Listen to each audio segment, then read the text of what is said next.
Вітаю вас, друзі! Цієї ночі росіяни здійснили чергову масовану комбіновану атаку проти нашої країни із використанням кінжалів, балістичних ракет, крилатих ракет і, звісно, безпілотників. Атакували передусім об'єкти нашої енергетичної інфраструктури, але у Дніпрі вдарили також шахедом, цілеспрямовано вдарили по житловому будинку, і станом на зараз відомо про щонайменше 3 вбитих людей. Ми з вами маємо розуміти, що росіяни атакують наші об'єкти електро і не тільки енергетики для того, щоб, звісно, нашкодити нашій економіці, але передусім, щоб зламати наш моральний дух напередодні і під час цієї зими, яка буде складною для українців, але я переконаний, росіянам це не вдасться. Разом з тим є деякі хороші новини навіть у такому контексті, у контексті чергової масованої повітряної атаки. І вони полягають у тому, що за цю ніч було збито загалом близько 4 сотень ірано-російських і не тільки безпілотників. І от із них щонайменше 32, а насправді більше, тому що ще не всі підрозділи встигли надати звітність, було збито тими дронами-перехоплювачами, на які ви донатили у рамках проєкту «Шахедріз». І це 7,8% від усіх збитих російських БПЛА цієї ночі. Ми охопили поки що дуже небагато підрозділів. Загалом їх там близько 50, може трошки більше. По тих, які можуть збивати шахеди за допомогою дронів-перехоплювачів. Сукупно ми закупили за весь час, як фонд, близько 3,5 тисяч дронів-перехоплювачів, якими збито вже більше ніж 800 повітряних цілей, і це ще не всі дрони працювали. Але результат, як для початку, досить непоганий.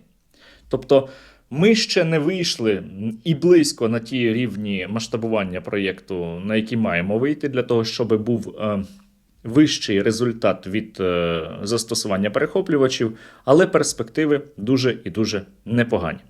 Чого зараз бракує? Зараз бракує передусім, звісно, фінансів для того, щоб викуповувати більше дронів-перехоплювачів, тому що не всі дрони може викуповувати держава. Є деякі номенклатури, які в силу тих чи інших причин держава не може викуповувати, їх викуповуємо ми. Ось, і тому, звісно, потрібна ваша допомога, особливо потрібна допомога бізнесів, тому в описі до цього відео я лишаю нашу пошту нашого фонду. Звертайтеся, будемо раді співпраці і можемо також поставити перехоплювачі саме у той регіон, де ви знаходитесь, тим підрозділам, які захищають саме вашу область. Це перша непогана новина. Друга хороша новина полягає в тому, що учора президент України призначив пана Юрія Черевашенка командувачем безпілотних систем протиповітряної оборони. Він має посилити організаційну спроможність нашої дронової протиповітряної оборони. І я маю великі сподівання, що йому це вдасться. Ми знайомі із паном Черевашенком і співпрацюємо.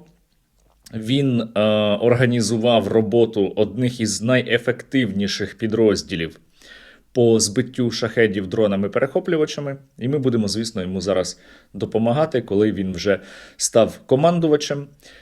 Єдине, за що я переживаю, щоб йому дійсно дали працювати. Щоб йому не ставили палиці в колеса.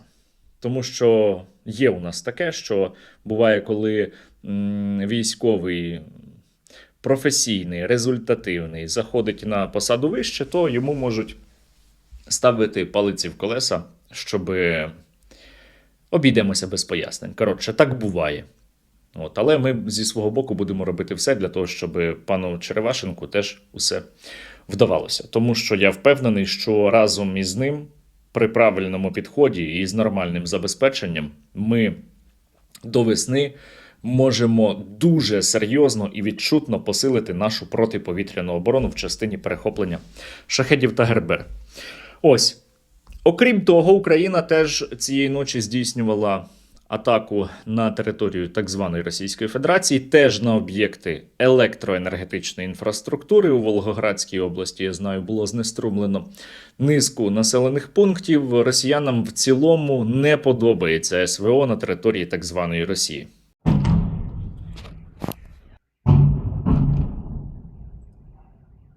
4 раза в зайчик ударила. Слышишь, ты едешь сюда? Езжай, давай быстрее ко мне.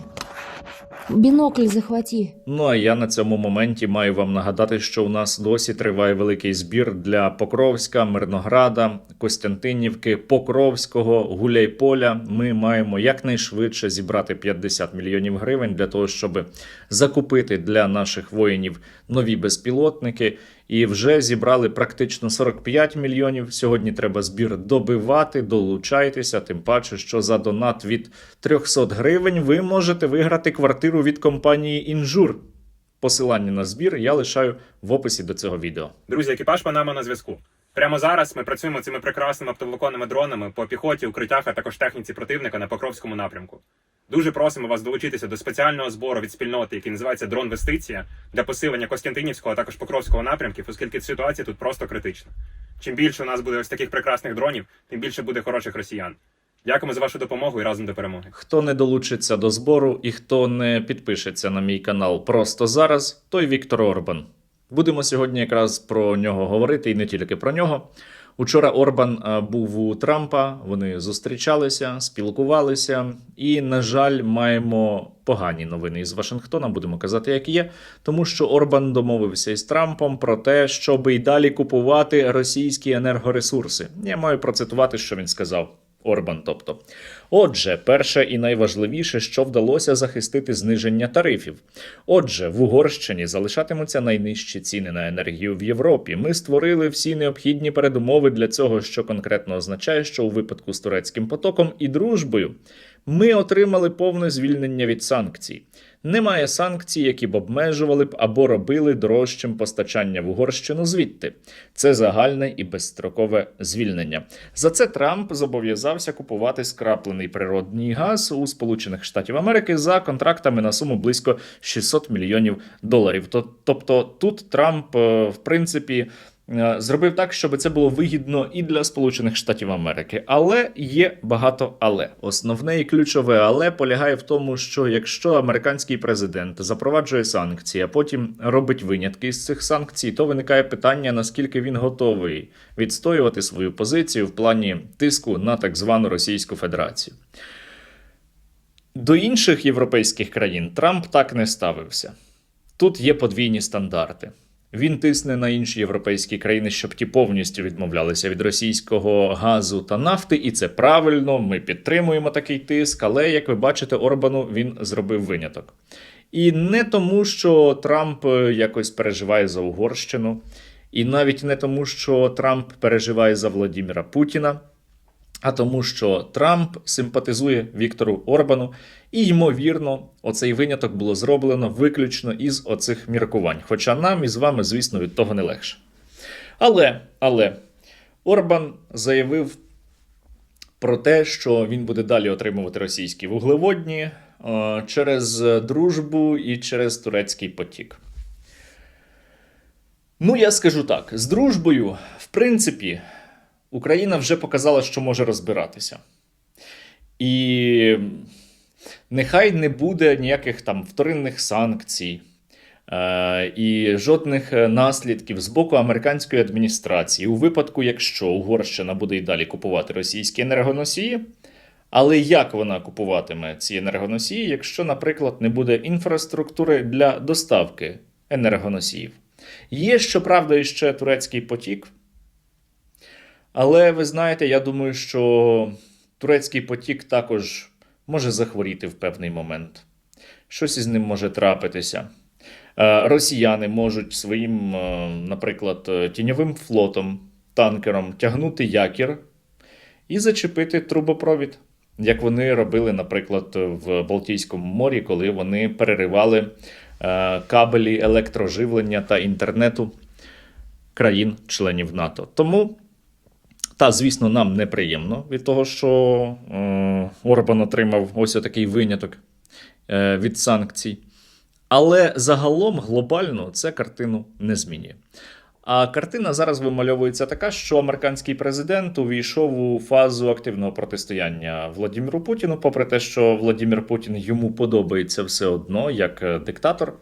І зараз ми спостерігаємо обмін такими завуальованими ядерними погрозами. Спершу Владимир Путін почав розповідати про бурєвєснік Посейдон, Сармат, Посейдон, бурєвєснік. Випробував свої носії ядерного озброєння, на що Трамп відповів своїми ядерними випробуваннями, але не в класичному розумінні, тобто без застосування безпосередньо ядерної боєголовки, а були випробування міжконтинентальної балістичної ракети американського виробництва. І от Володимир Путін обрав тактику залякувати Дональда Трампа, почав погрожувати більше і більше, знову повторювати про Посейдон, бурєвєснік, Сармат, згадав навіть про Орєшнік, але Трамп не реагує. І складається цікава і смішна певною мірою ситуація. Коли Трамп оголошував Владимиру Путіну ультиматум, ну ви пам'ятаєте, про 50 днів, то Владимир Путін ігнорував Дональда Трампа і ніяк не реагував. Трампа це, звісно, зачіпало, тому що як це він лідер наддержави, а якийсь там Владимир Путін не реагує на його заяви, взагалі ніяк. А тепер ситуація є навпаки. Зараз Владимир Путін, його ці шістки, на кшталт Медведєва, багатьох інших, Герасимова, Білоусова, вони погрожують Сполученим Штатам Америки і заявляють, що от тепер Російська Федерація буде готова сама провести повноцінні, повномасштабні ядерні випробування, а Трамп мовчить. Трамп не реагує. Владимир Путін зібрався іще раз збирати нараду, щоб поговорити про те, як росіяни готові от махати ядерною дубиною, а Трамп знову не реагує. І отак вони будуть, напевно, збиратися найближчим часом досить часто і вимагати, щоб Трамп хоч якось відреагував.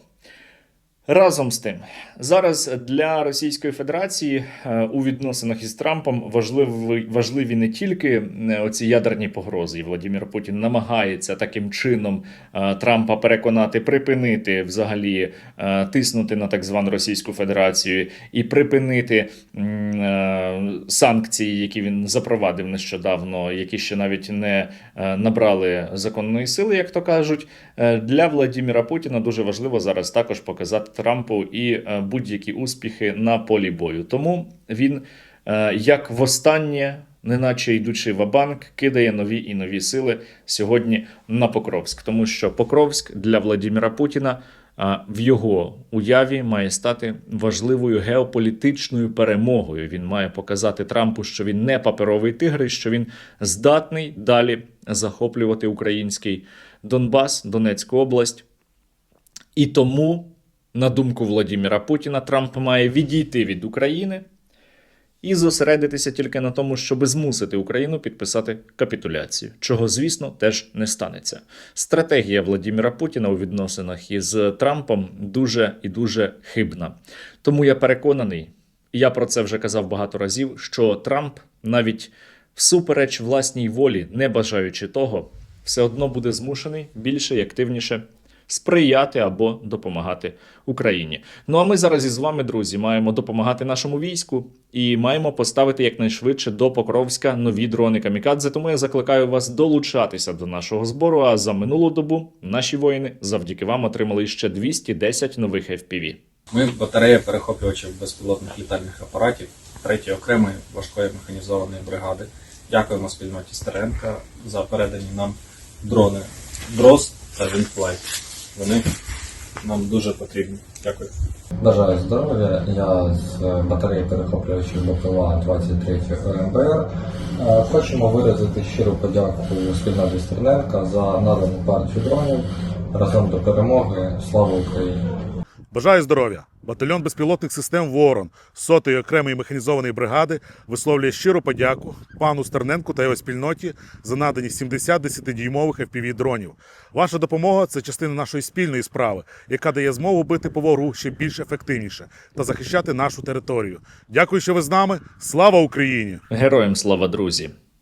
Що би собі не уявляв один дід і що б не хотів другий дід, усе одно усе буде вирішуватися на полі бою. Для того, щоб ми мали шанси на перемогу, ми маємо проводити армійську реформу, ставати сильнішими, берегти наших людей, карати тих командирів, які людей не бережуть, зайнятися нарешті системними проблемами у нашому війську, бо інакше в нас просто не буде шансів на виживання.